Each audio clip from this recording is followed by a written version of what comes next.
ina mooge uu maanta ku xidhan yahay uu xidhan yahay saddexdaaba isaga qaada ama qaadi karaan oo wadba milihi waxaan ka cabanayaa anigoo ubadka arkaysaan hooyadooda oo saddexda qof ee baarleyska yihiin haday yihiinna saddexdaasi mid wuxuu jiraa inantaasi waxay jirtaa 26 sanadood intaaba waan hayay inanka kale wuxuu jiraa 17 sanadood inanka kale wuxuu jiraa 16 sanadood intaaba waan haystay meel tuulaa baan ku haystay tuulaha yar waxa la yiraahdaa ina bare waxa xukuma sida wanaag ilaahay baa mahad leh waan iska nimcaysnaa waan iska haysan ilaahay baana keenay alxamdulillah halkan waxa keenay dhibaato iyo dhib baa keentay aan magaalada u keenay Hargeysa waxa dhibtaan ka cabanaya wax weeyaan bacbaan qotay biyaha waa laga aasay waxa iga aasaya gudoomiyaha Sabwanaag waxa la yiraahdaa gudoomiyaha Sabwanaag waxa la yiraahdaa Cabdillaahi Aadan waxa ii adeegsaday Cabdillaahi Aadan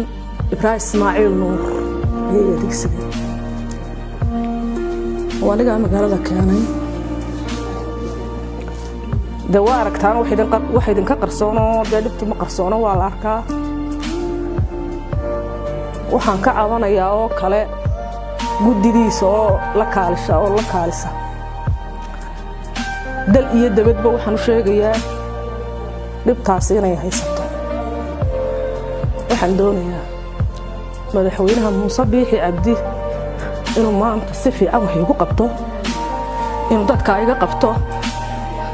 in dadka gacan bir wax iga qabto in si laxaad leh oo xoog leh wax la igu qabto in maanta dhibata ay haysato la iga qabto ayaan rabaa waxaan doonayaa oo kale in aabahood waa la xiray wuxuu ku xidhan yahay jeelkan Hargeysa xeradaas uu ku xidhan yahay saldhigu ku xidhan yahay saldhiga wuxuu ku xidhan yahay ina mooge mar waa la qabto katiinad baa lagu jiiday marka xigta kale waxa lagu sameeyay cadaadin baa lagu sameeyay 10 habeen buu xidhan yahay waxaan doonayaa in la iga soo gaaro dadka dhibtaasan qabaa waxaan qarsanaya maaha waxay qarsoon maaha barkadoodu way jaban yihiin barkadan waa wadan ku qota malihi bacdi bicdaasan qotay biyaan bacaan ku riday biyaa ii galay waxa la wada aasaysaa meeshu waa danguudna halka ma gaadho danta guudna damba Soomaaliland baan waxaan ku leeyahay waxa weeyaan waa la iga aasaya bacda awoodna waa la sheegtay Cabdillaahi Aadan baa awoodii sheegtay iyo inta hoos timaada madaxweynaha Muuse Biixi iga soo gaaro tuulaha saanala dawladda meel ay ku shaqo leedahay ma garanayo meel wax laga maamulo ma garanayo meel laga hadlo ma garanayo dadka dhibaataysan aan haystaa waxaan doonayaa dal iyo dabadba maanta in wax la qabto in dadka hoos loo eego in si cadaalad wax la igu qabto in madaxweynaha in la iga soo gaaro ninka degmada Sabwanaag haysta markana aabahood katiinada ku jiiday aqalinta ku xidhay katiinada ku jiiday marna saldhiga keenay ina mooge uu maanta ku xidhan yahay saddexdaaba isaga qaada ama qaadi karaan oo wadba milihi waxaan doonayaa dadka in la iga soo gaaro sida ugu dhaqsaa badan leh waxna dadka saaka waa aragtaan dhikii soo caawinaya isaga jirtaa wax baxsanaya kii aan wax baxsanaynay isaga jirtaa waxaan doonayaa wuxuu ila akoon baa furan akoon ii furan ma jiro ciidan u cawdaa ma jirto aan ilaahay ahayn saddexda agaala ee halka ku haysto afarna way soconayaan afartaana waa la iga dilayaa waxaan doonayaa in sida dhaqsaa badan la soo gaaro madaxweynaha Maxamed Muuse Biixi Cabdi iga soo gaaro dadka ayaan ka codsanayaa aad iyo aad baan ayaan codsanayaa iyo channelka Bileyskuba waxaan ka codsanayaa madaxweynaha Muuse Biixi Cabdi iyo dabagale waxaan ka codsanayaa dawladda degdeg inay iga soo gaaraan dadkan dhibaatada u haya gaar ahaan anaga markay tahay waxaan ka soo barkacnay magaalada Leeraa ina bare waxaan iga soo barkacay dad baan iga soo barkacay waxa kamid ah gudoomiyaha sababnay waxa la ilaa Cabdilaahi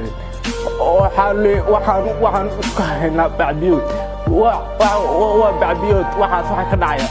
waxa xulan aabahay waxa u xiriyay 10 cisho waxaana cid ka soo rata ma hayno waxaan ku xiriyay saldhigaan ina mooge waxaan ka codsanay ina taga wax laga qabto dadkaana wuxuu ku xirayaa baa cadaalad darro oo bacbiyood wax qalqalabsan ma jirto bacda diyaar weeyaan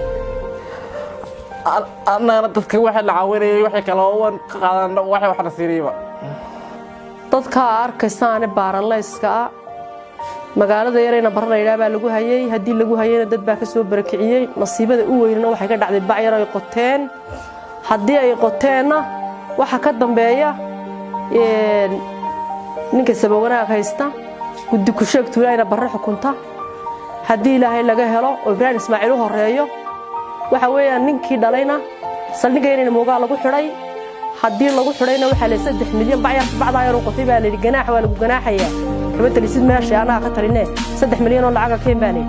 3 milyan lacag ku keenay kuwaas oo soo siin la haduu helay halkan waxaan leeyahay madaxweynaha Muuse Cabdi Xildiid waxaan doonayaa in dadka laga soo gaaro dadka dhibaataysan oo ku xiga jananka bileysku uu ku xigo maxay hayteen dawladda Soomaaliland ay ku xigto mid kasta ha noqotee waxaan hoos joognaa calanka Soomaaliland dawladda sharafta dadka baarleyska guryahoodii laga soo barakiciyay in awood lahayn ilaahay baa awood leh ee bacdi biya laga aasay waagi bariba loo hanjabayo